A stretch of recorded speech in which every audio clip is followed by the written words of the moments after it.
శేషాచలం అడవుల్లో పుష్ప జాడ కోసం మొదలవుతున్న కూంబింగ్ ఆపరేషన్.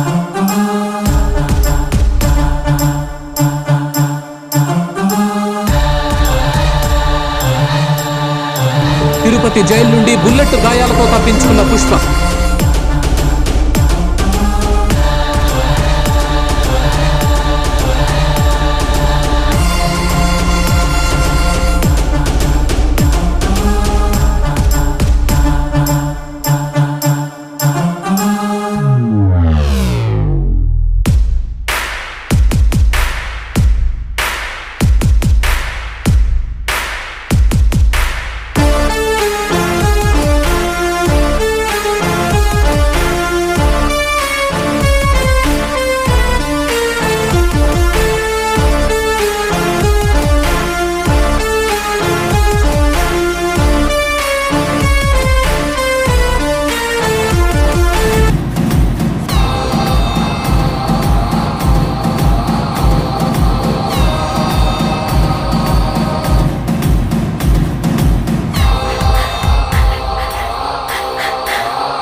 అల్లు అర్జున్ సుకుమార్ వీళ్ళిద్దరి కాంబినేషన్లో ఒక మూవీ వస్తుందంటే ఆ మూవీ ఈజీగా బ్లాక్ బస్టర్ అవుతుంది. ఎందుకంటే వీళ్ళిద్దరి కాంబినేషన్లో వచ్చిన ప్రతి మూవీ కూడా ఇప్పటి వరకు బాక్సాఫీస్ దగ్గర ఫెయిల్యూర్ కాలేదు. వీళ్ళిద్దరి కాంబినేషన్లో వచ్చిన పుష్ప 2 మూవీ 2000 crores గ్రాస్ని కలెక్ట్ చేసింది. అల్లు అర్జున్ కెరీర్లోనే బిగ్గెస్ట్ బ్లాక్ బస్టర్ మూవీ అని చెప్పొచ్చు. ఇప్పుడు మళ్ళీ వీళ్ళిద్దరి కాంబినేషన్లో పుష్ప 3 మూవీ రాబోతుంది. ఈ మూవీ షూటింగ్ అయితే స్టార్ట్ అయింది.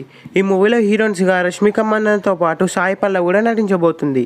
ఈ సినిమాలో మెయిన్ విలన్స్గా అనసూయ, ఫహద్ ఫాసిల్, సునీల్, విజయ్ సేతుపతి మెయిన్ విలన్స్గా నటించబోతున్నారు. అతి త్వరలో ఈ మూవీ నుంచి అయితే టీజర్ కూడా రాబోతుంది. ఇక ఈ సినిమాకి డిఎస్పి సంగీతం అందిస్తున్నాడు. ఆల్రెడీ మూవీకి సంబంధించిన టీజర్ వర్క్స్ కూడా స్టార్ట్ అయ్యాయని సమాచారం. ఈ మూవీని మైత్రి మూవీ మేకర్స్ వాళ్ళు 500 crores బడ్జెట్ పెడుతున్నారు. ఈ సినిమా టీఎస్లో రిలీజ్ అయ్యే బిగ్గెస్ట్ బ్లాక్ బస్టర్ అవ్వాలని కోరుకుందాం. ఈ వీడియో మీకు నచ్చినట్లయితే లైక్ చేసి షేర్ చేసి ఇలాంటి మరికొన్ని వీడియోస్ కోసం ఈ ఛానల్ని సబ్స్క్రైబ్ చేయండి.